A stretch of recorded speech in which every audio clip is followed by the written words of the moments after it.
Bien, vamos a dar continuidad a la lección número 2 sobre eh, la persona de Jesucristo. El objetivo, pues ya lo habíamos visto, reconocer la persona de Jesucristo, admirando sus atributos y anhelando una relación más íntima con Él. Bien, estuvimos viendo algunos hechos de Cristo. Vimos también este slide que tiene que ver con la unión hipostática de Jesús, que no es más que reconocer su doble naturaleza, que es 100% Dios y 100% hombre. Entonces, en base a este tema que quedó pendiente, podemos, y vamos a argumentar con textos bíblicos también. Estos son algunos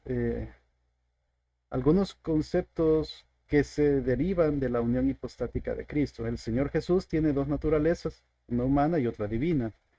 Las naturalezas en sí no se mezclan, entonces son unidas sin la pérdida de una identidad separada. ¿Por qué? Porque en los tiempos de la iglesia primitiva y posterior, en la, ¿cómo le llaman eso? La época, eh, bueno, en la época de los padres eh, y los apóstoles, de los apóstoles, hubieron algunos personajes que surgieron con algunas herejías. Por ejemplo, decían de que el Señor Jesús tenía como una naturaleza aquí en la tierra, pero tenía su naturaleza divina en los cielos. Entonces, por eso es que dicen que cuando murió en la cruz, como que no murió él, sino que murió su parte humana.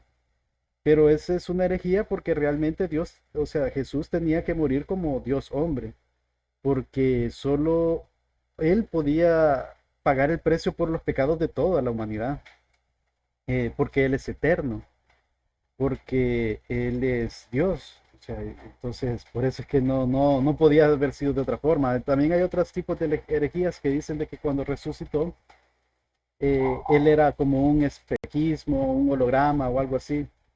Y no, ¿verdad? O sea, Tomás inclusive quería tocarlo, quería verlo para creer. Y Jesús lo invitó a que lo tocara, pues. Entonces hay que tener cuidado con ese tipo de corrientes de pensamiento eh, que muchas veces con la misma palabra se confrontan. Pero es bueno tener esas doctrinas como así puntuales para que podamos tenerlo a la mano. Sí, son importantes definitivamente tener esos textos bíblicos, pero también tener ese conocimiento por medio de, no sé, otros autores de la Reforma Protestante, por ejemplo, dieron bastante luz sobre un montón de doctrinas. Entonces, a veces se autolimitaba el Señor Jesús como humano, o sea, porque Él es Dios Todopoderoso, ¿verdad? La segunda persona de la divinidad, de la Trinidad. Entonces, ¿qué pasa? O sea, Él tuvo hambre, tuvo sueño, se cansó, lloró. Hubieron muchas cosas que son propias de un ser humano, de una persona. Y si bien él sabía todo lo que pasaba, él sabía lo que la gente pensaba, sabía lo que iba a suceder, pero muchas veces se autolimitaba también, eh, de alguna forma, pues, o sea, por su parte de naturaleza humana se autolimitaba. Otras veces se conducía con el poder de su deidad. Ya vamos a ver algunos ejemplos que definitivamente no hay nadie que puede hacer lo mismo que hizo el Señor Jesucristo. Más señales que él, o sea, pero ni Eliseo ni Elías, pues, le llegaron. Somos incapaces de entender esta unión en el sentido de que nosotros somos seres humanos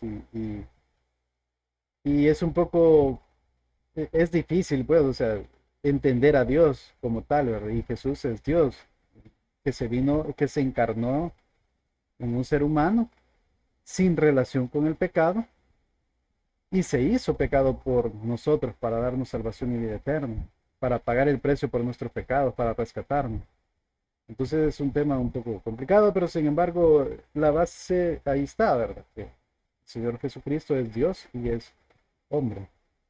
Vamos a ver un poco sobre la supremacía de Jesucristo, ya que estamos hablando de la persona del Señor Jesucristo. Y creo que uno de los libros en donde se habla en gran medida sobre la supremacía del Señor Jesucristo es el libro de Hebreos, la carta a los Hebreos, en donde podemos ver que el Señor Jesucristo es superior a los ángeles, superior al sacerdocio arónico, superior a los a todas las potestades a los ángeles, pues, y bueno, es sumamente glorioso todo lo que se habla del Señor Jesucristo en Hebreos.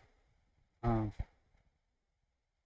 por ejemplo, vamos a leer Hebreos capítulo 1, versículos del 1 al 13. Y vamos a ir tal vez pausando en algunos detalles, en algunos versículos. Dios, habiendo hablado muchas veces y de muchas maneras, en otro tiempo, a los padres por los profetas, y creo que este texto ya lo habíamos leído anteriormente, pero básicamente es esto, ¿verdad? Que en el Antiguo Testamento el Señor se comunicaba por medio de profetas, se comunicaba por medio de visiones a esos profetas, con Moisés es que cara a cara hablaba con él, ¿verdad? Muy probablemente la segunda persona de la Trinidad, en este caso Cristo, es como sabemos que él preexistía antes de su nacimiento aquí en la tierra, ¿verdad? Muy probablemente él era quien se comunicaba directamente con Moisés, porque a Dios nadie lo puede ver, porque es espíritu y se dice de que muere la persona que lo mira, ¿verdad? Ya estamos hablando de Dios Padre, pero el Hijo lo ha dado a conocer y por eso es que vemos en otros pasajes de las Escrituras que Moisés hablaba cara a cara con él. Entonces, más o menos por ahí va, ¿verdad? Entonces, pero el punto aquí es de que en esos tiempos los profetas eran como esa pasarela entre el mensaje de Dios hacia los hombres. Entonces era un intermediario, así como también el sacerdote era un tipo de intermediario entre el hombre con Dios. O sea, ahí vemos la doble vía, ¿verdad? De comunicación. Así también los reyes eran de alguna forma un intermediario, porque ellos representaban al pueblo. Entonces, por eso es que muchas veces vemos, más que todo en crónicas y en los libros de reyes, de que si el rey era malo, o sea, el pueblo era malo, ¿verdad? Y si el pueblo era bueno, o sea, sí, el pueblo pecaba, pero no, pero como que era un representante del pueblo. Entonces, por eso es que vemos que el Señor Jesucristo cumple los tres oficios de profeta, sacerdote y rey. Algo que no es peculiar en la Biblia, algo que no es, no es común en la Biblia. Por ejemplo, el rey Usías, él era rey como tal y quiso entrar y ofrecer perdón, en el templo. Entonces los sacerdotes lo prohibieron, le dijeron que no lo tenía que hacer, que no se le era concedido hacer eso. Entonces él, por su orgullo y bueno, también amaba a Dios, pues, pero más que todo tenía un orgullo que quería, se sentía superior y quería hacer eso y pues por eso Dios lo castigó y a pesar de haber sido un buen rey, o sea, relativamente, ¿verdad?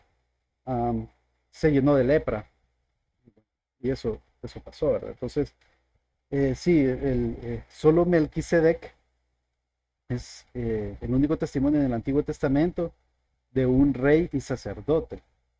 ¿Y qué? Melquisedec apunta hacia Cristo. De hecho, en el libro de los Hebreos se habla de ello.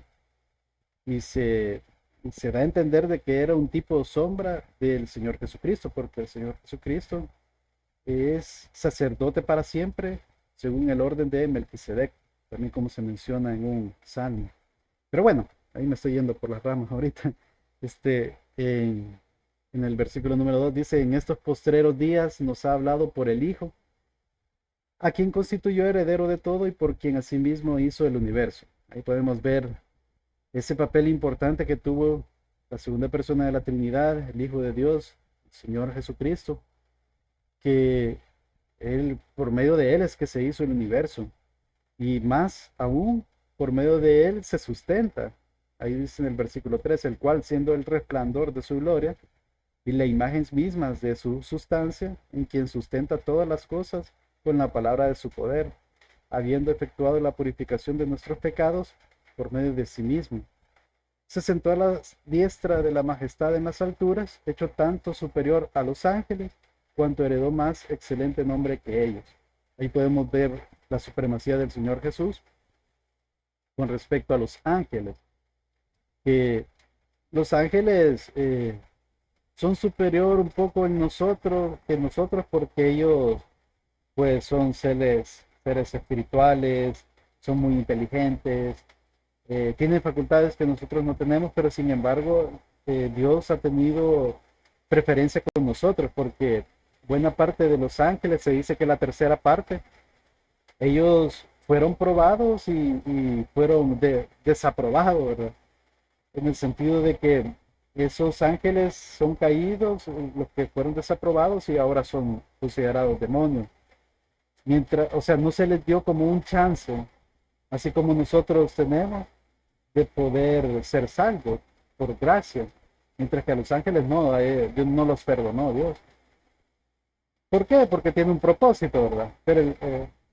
Pero Dios hizo toda la creación pensando también en el ser humano, o sea, entonces nosotros, a pesar de que somos un poco inferiores a los ángeles, somos muy importantes para Él. Y el Señor Jesucristo, siendo hombre y siendo Dios, es todavía pues, más excelso. Eh, por eso que se dice que Él heredó más excelente nombre.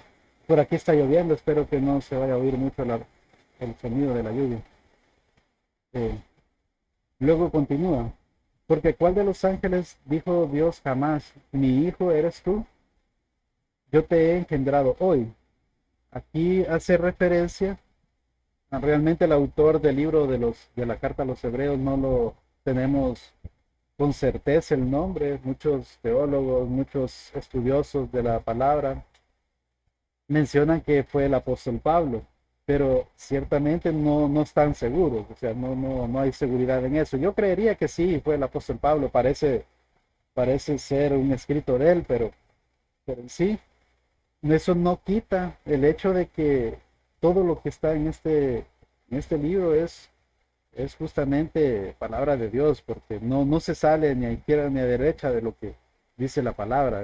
Parece que la Biblia es una unidad orgánica, que todo se entrelaza, todo, a pesar de que ha sido escrito por más de 40 autores, de tener más de 1000, entre más o menos 1500 años de haberse escrito parte por parte, en diferentes tiempos, diferentes épocas, diferentes tipos de personas.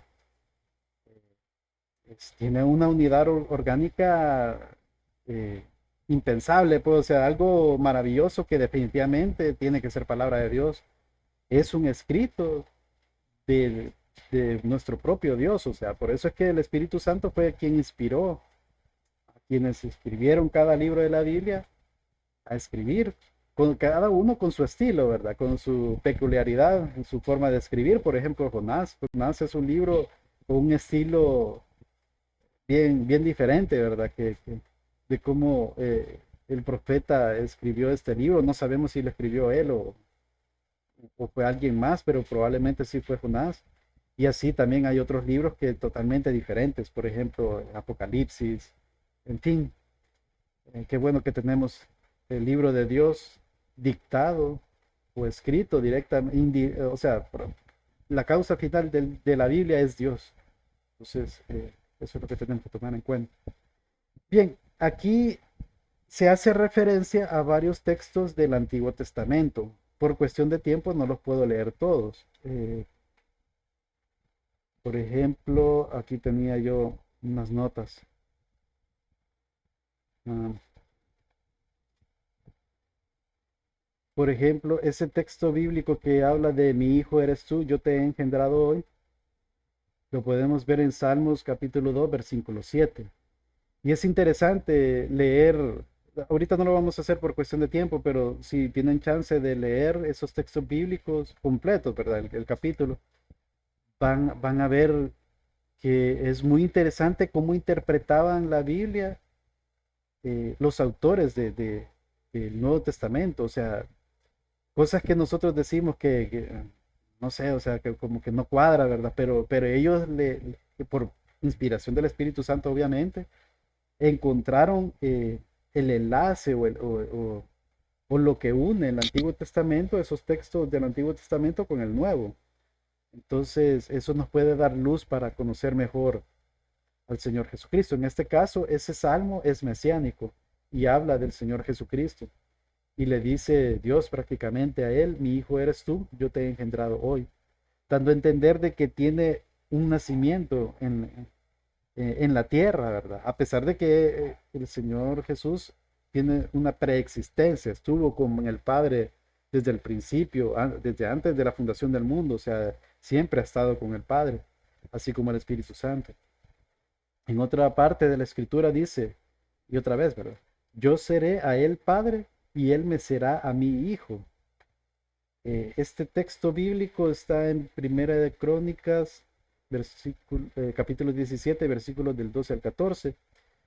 Eh, Igual por cuestión de tiempo no lo podemos leer, pero aquí hace referencia, bueno, si ustedes leen el contexto de ese pasaje, habla del rey, bueno, del hijo de David, de Salomón, en ese momento no era rey, pero Dios le estaba dando una profecía de quién iba a ser Salomón, pero si leen bien cuidadosamente el contexto, pareciera que no está hablando de Salomón, aunque Salomón tuvo la dicha de ser hijo de David, ¿verdad? Porque a pesar de todos sus errores y todas las cosas, Dios lo amó y lo bendijo y en todos hasta el final de sus días, a pesar de que tuvo alguna que otra guerra y se desvió su corazón con las mujeres, al fin y al cabo, eh, no me queda duda que fue salvo, ¿verdad?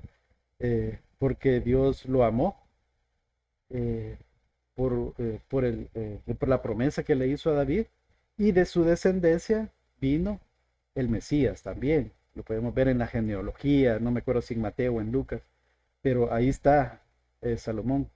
Ah, otro detalle es de que al leer ese texto bíblico uno se fija de que el trono como que va a ser para siempre. Entonces usted dice, eh, realmente Salomón murió, ¿verdad? O sea, no puede ser él de quien estaba hablando ese texto bíblico. Entonces ahí vamos otra vez apuntando a Cristo en este texto bíblico. Menciona en el versículo 6, y otra vez cuando introduce al primogénito en el mundo dice, adórenle todos los ángeles de Dios. Eso está en Deuteronomio capítulo 32, versículo 43, solo que en Reina Valera y en otras versiones se traduce un poco diferente. Entonces, un dato curioso que los autores del Nuevo Testamento, ellos usaban la Septuaginta, que es una Biblia que fue traducida del arameo, del hebreo más que todo, hacia el griego, que el griego era como el inglés. Bueno, ah, sí, como el inglés, en el sentido de que era un idioma como mundial, que casi toda la gente lo hablaba. Entonces, una historia sobre eso que lo vamos a ver en una lección específica, pero el punto es de que los autores del Nuevo Testamento, eh, cuando citaban el Antiguo Testamento, citaban directamente del libro de esa Septuaginta. Entonces, si ustedes leen ese fragmento de texto de Deuteronomio 32, versículo 43, en la versión Septuaginta van a ver que habla prácticamente de eso, adórenle todos los ángeles de Dios.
Hola, hola. Uy, perdón. ¿Ahora me escucha? Sí. Híjole, a saber desde qué hora está así. Espero que no, no en mucho tiempo. Gracias por avisarme. Ajá. Eh, bueno, ah, en fin, este, este texto de Hebreos pues habla de la supremacía del Señor Jesucristo, que es superior a los ángeles y que da a entender de que Jesús es Dios. El Hijo estuvo desde el principio con el Padre y es Dios. Bien,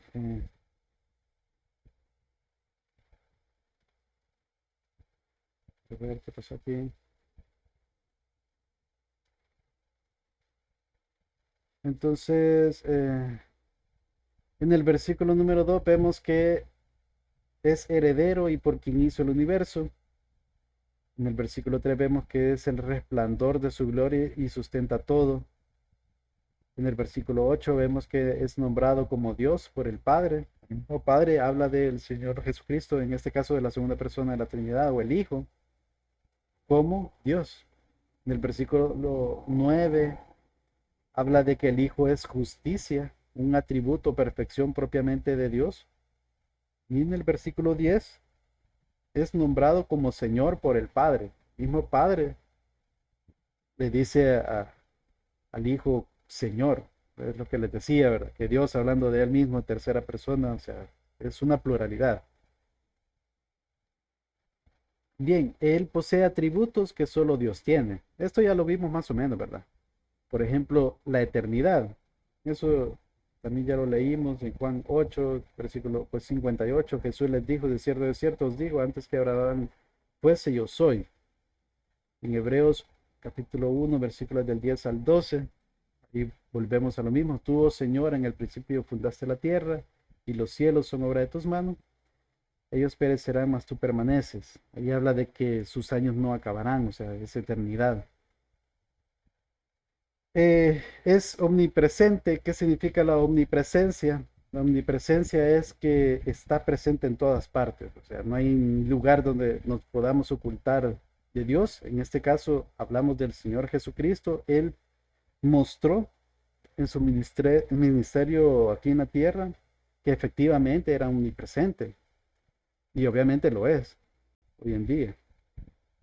En Mateo capítulo 18, versículo 20, por ejemplo, porque donde están dos o tres congregados en mi nombre, allí estoy yo en medio de ellos. Imagínense, eso lo dijo el Señor Jesús antes bueno, o sea, en su ministerio, pues aquí en la tierra. Entonces, ustedes oyen hablar, digamos, si yo les dijera eso, no me creerían, o sea, prácticamente dirían, este hermano se volvió loco, ¿verdad?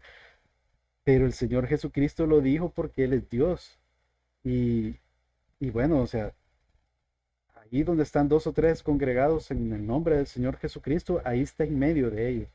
O sea, ¿cómo puede estar en varios lugares al mismo tiempo? O sea, es posible porque es Dios, tiene eso omnipresente. También en Mateo capítulo 28, versículo 20, dice el texto, enseñándoles que guarden todas las cosas que os he mandado, hablando del Señor Jesucristo. Y he aquí, yo estoy con vosotros todos los días hasta el fin del mundo. Amén. Ese es en el contexto de la gran comisión, ¿verdad? Nos está diciendo el Señor Jesucristo que va a estar con cada uno de nosotros hasta el fin del mundo. Imagínense, o sea, tenemos esa presencia del Señor Jesucristo con nosotros, porque dice ahí literalmente, yo estoy con vosotros, Él está con nosotros. Entonces es algo bonito, ¿verdad? Que es una esperanza que tenemos, no estamos solos, además de que tenemos al Espíritu Santo eh, en nosotros, somos morada, templo del Espíritu, también el Señor Jesucristo, además de interceder por nosotros y que está a la diestra del Padre, Él está con nosotros también. También está el Evangelio según Juan, capítulo 1, versículo 47 al 50. Cuando Jesús vio a Natanael, esto es a los inicios del ministerio. Los inicios todavía no estaba completada la lista de los apóstoles, de los discípulos, de los 12. Cuando Jesús vio a Natanael que se le acercaba, dijo de él, Natanael era uno de sus discípulos, ¿verdad? De los 12. He aquí un verdadero israelita en quien no hay engaño. Le dijo Natanael, ¿de dónde me conoces? Respondió Jesús y le dijo, antes que Felipe te llamara, cuando estabas debajo de la higuera, te vi. Ahí vemos que Natanael se sorprendió, ¿verdad? Porque dijo, él me leyó la mente o no sé cómo pudo estar al mismo tiempo ahí donde estaba él. O sea, muchas cosas pasaron por su mente, ¿verdad? Y dijo, respondió a él, ¿verdad?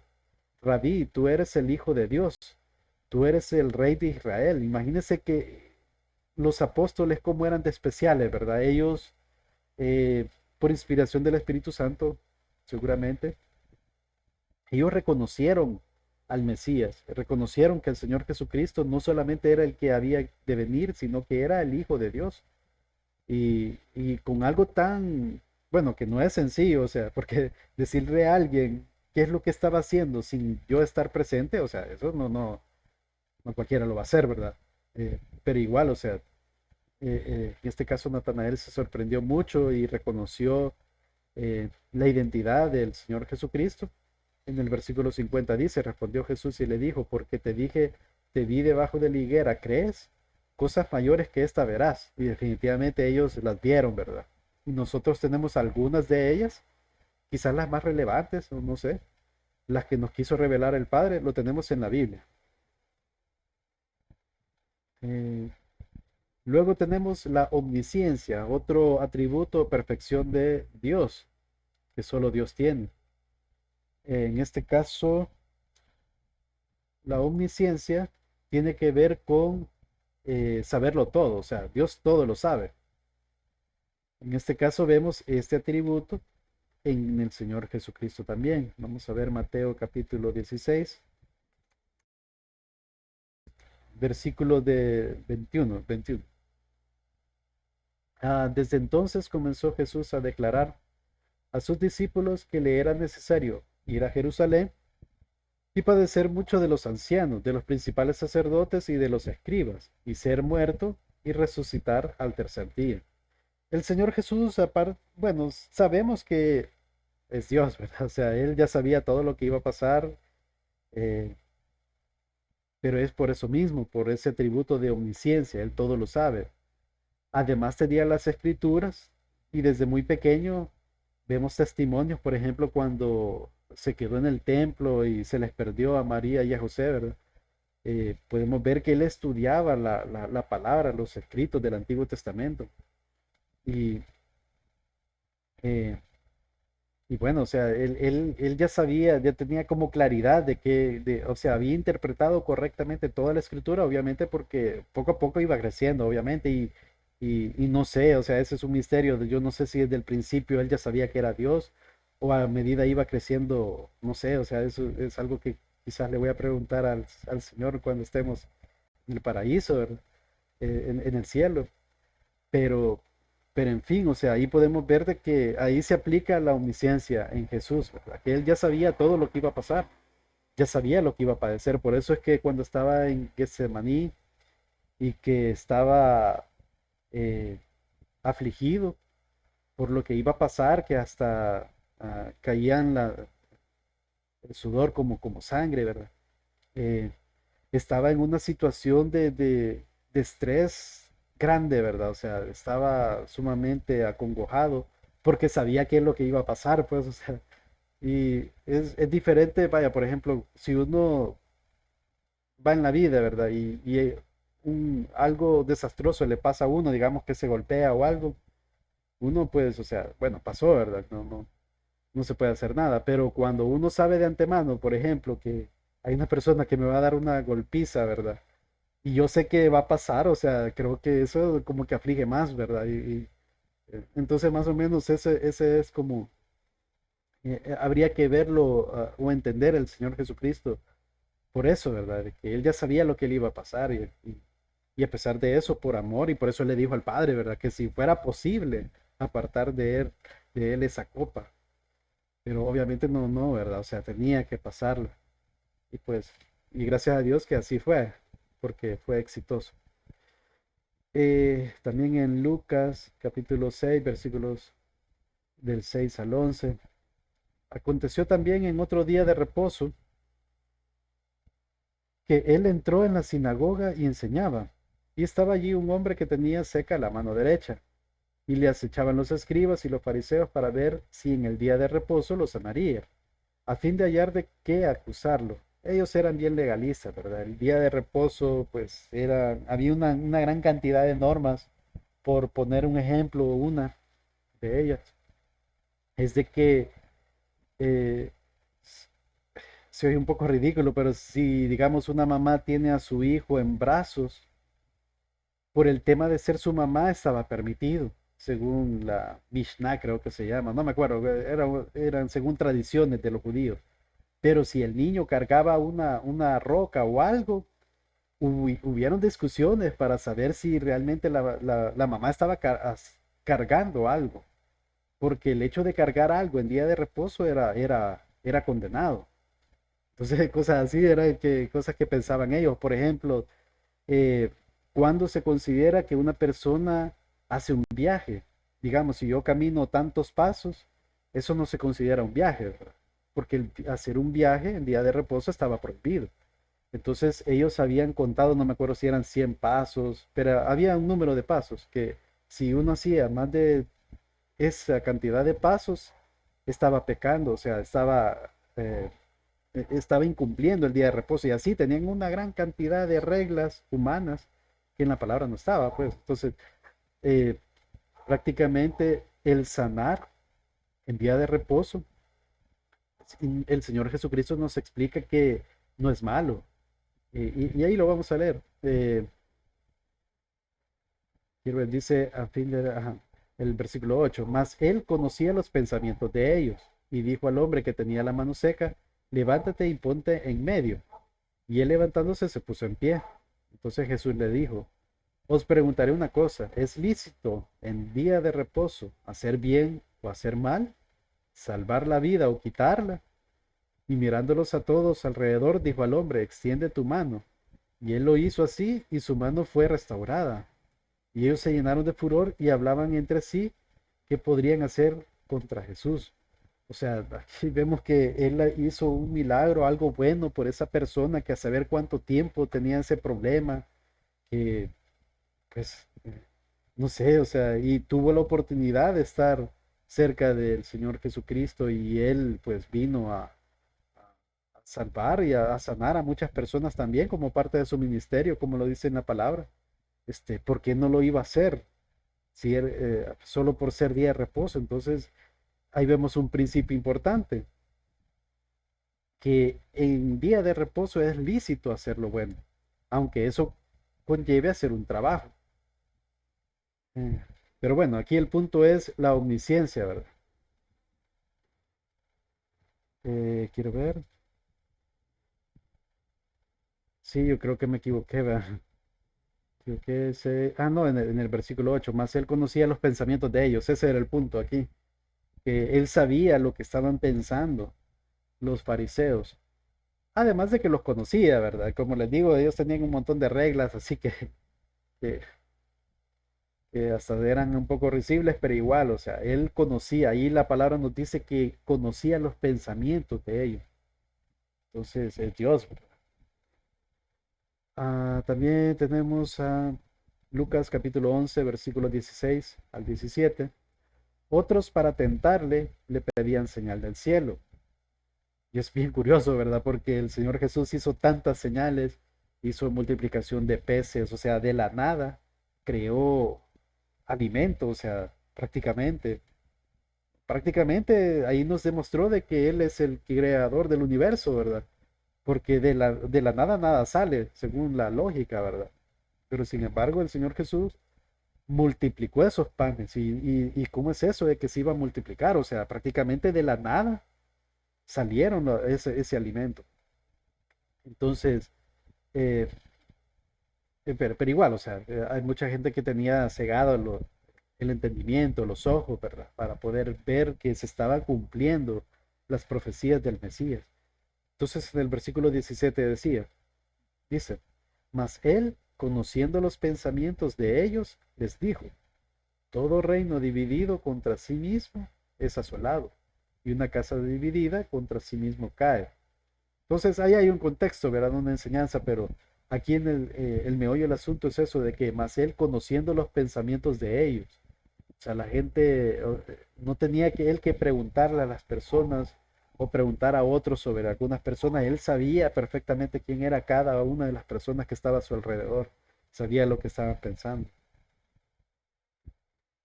Luego tenemos el Evangelio según Juan, capítulo 4, versículo 25 al 29.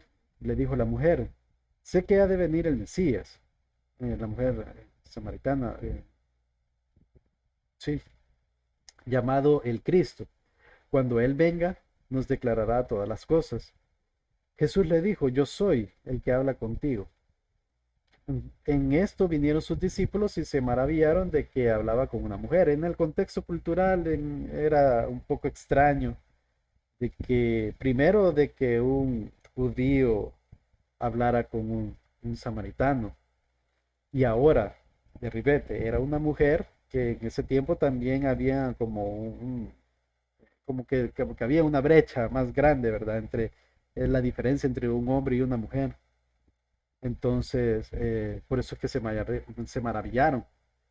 Sin embargo, ninguno dijo: ¿qué preguntas o qué hablas con ella? Entonces la mujer dejó su cántaro y fue a la ciudad y dijo a los hombres: venid, ved a un hombre que me ha dicho todo cuanto he hecho. ¿No será este el Cristo?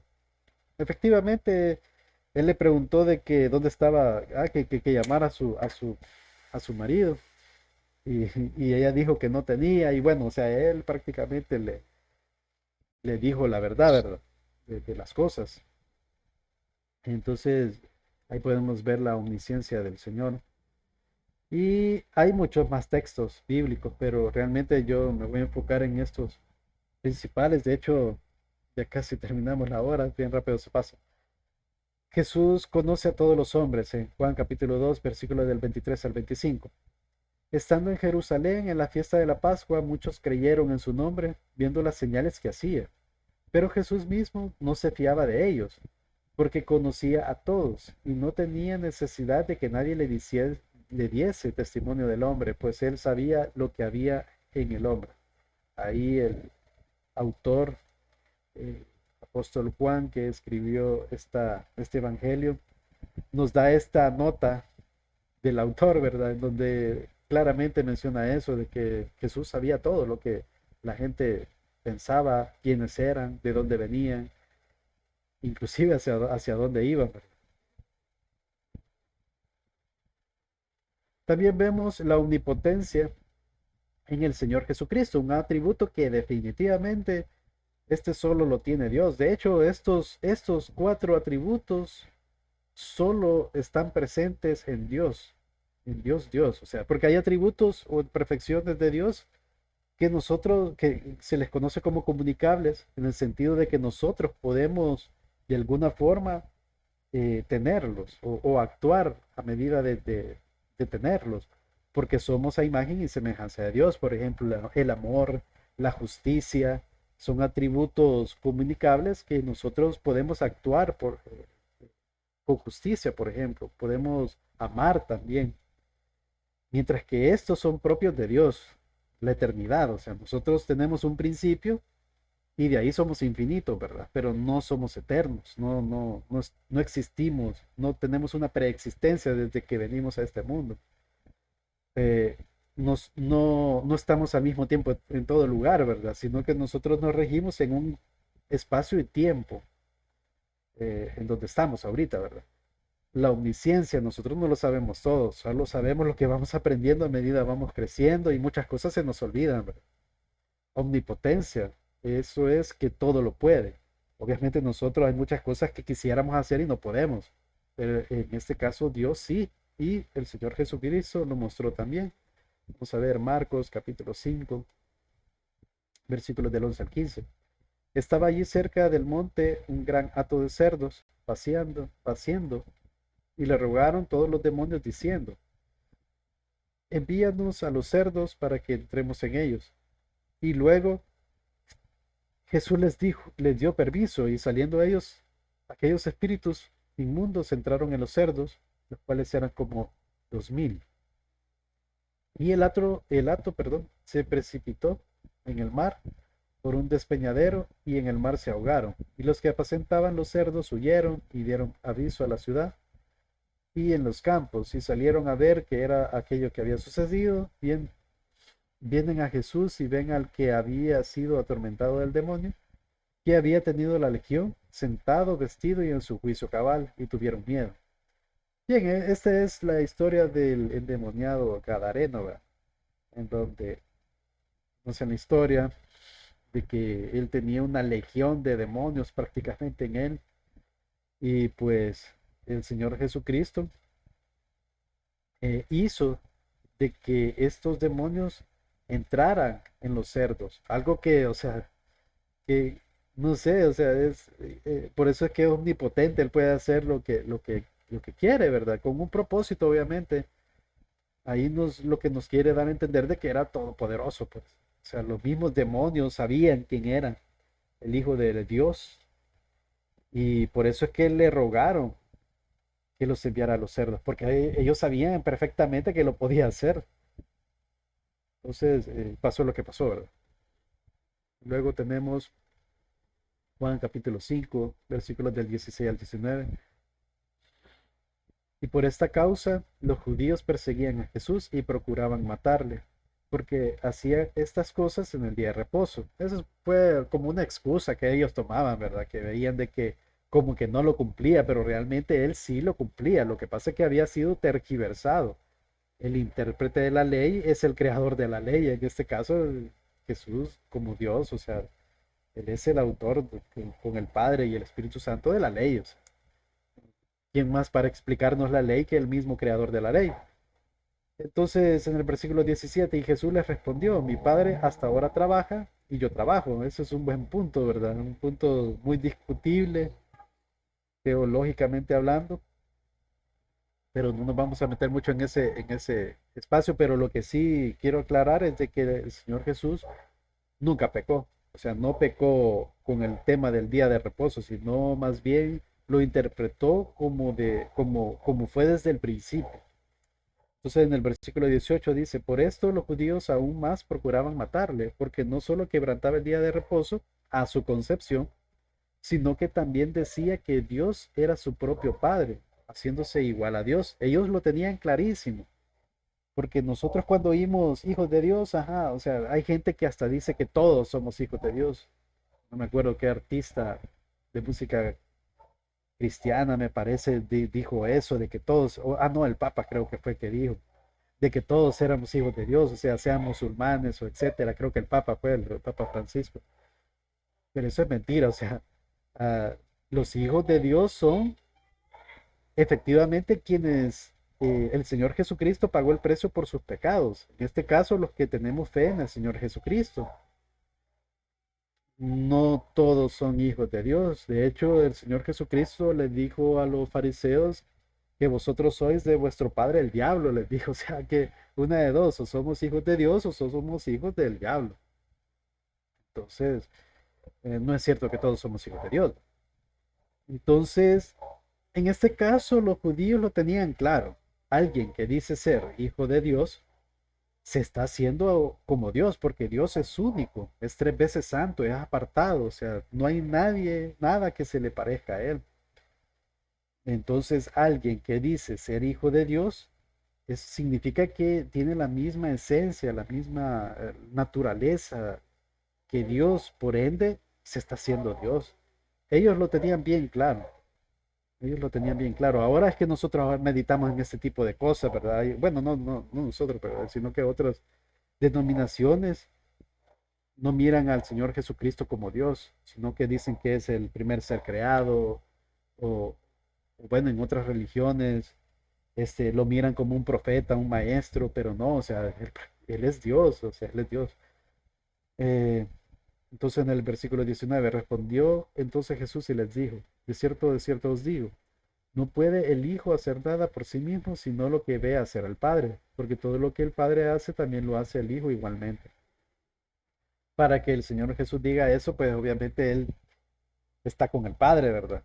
sea, convive con el Padre, ha estado toda la eternidad, todo el tiempo con el Padre, entonces ¿cómo no va a hacer las cosas que el Padre quiere? Pero bueno, el punto aquí es la omnipotencia, de que ahí en esa parte que dice, no puede el Hijo hacer nada por sí mismo, sino lo que ve hacer al Padre. ¿Y qué es lo que hace el Padre? El Padre puede hacer todo, el Padre es omnipotente, por ende el Hijo es omnipotente. Ahí mismo lo dice, porque todo lo que el Padre hace, también lo hace el Hijo igualmente. Ahí está mucho más claro, o sea, ese tributo de omnipotencia, ¿verdad? Todo lo que puede hacer el Padre, lo hace el Hijo. Quiero ver, mm, ya casi terminamos. Juan capítulo 11 versículo 38 en adelante.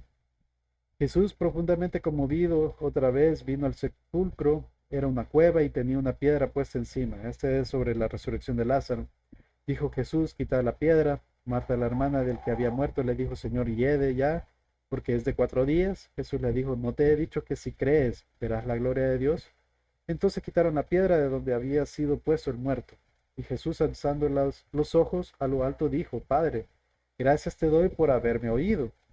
Yo sabía que siempre me oyes, pero lo dije por causa de la multitud que está alrededor, para que crean que tú me has enviado.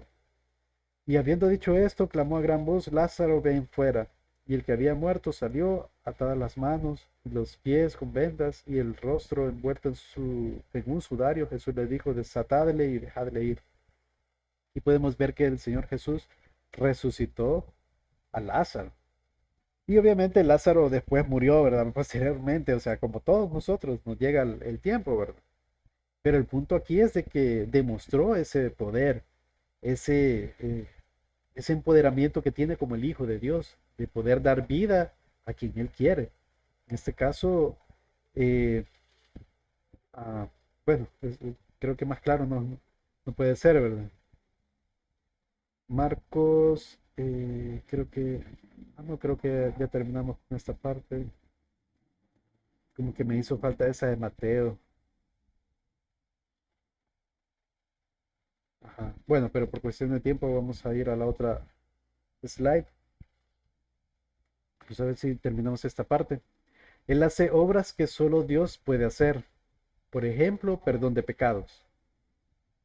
Ah, hay algunas denominaciones del cristianismo que dice de que el ser humano puede perdonar los pecados, ¿verdad? Pero ese es algo que solo Dios lo hace y los judíos lo tenían bien claro. Vamos a ver Marcos capítulo 2 versículo del 1 al 12. Uy, es bastante largo. Ah, entró Jesús otra vez en Capernaum después de algunos días y se oyó que estaba en casa. E inmediatamente se juntaron muchos, de manera que ya no cabían ni aún a la puerta. Y les predicaba la palabra. Entonces vinieron a él unos trayendo un paralítico que era cargado por cuatro, y como no podían acercarse a él, a causa de la multitud, lo descubrieron del techo. Bueno, ahí conocen la historia, ¿verdad? Que el paralítico lo bajaron del techo. Eh, Aquí es la parte interesante. Al ver Jesús la fe de ellos, dijo al paralítico, Hijo, tus pecados te son perdonados. Eso hay que recalcar, ¿verdad?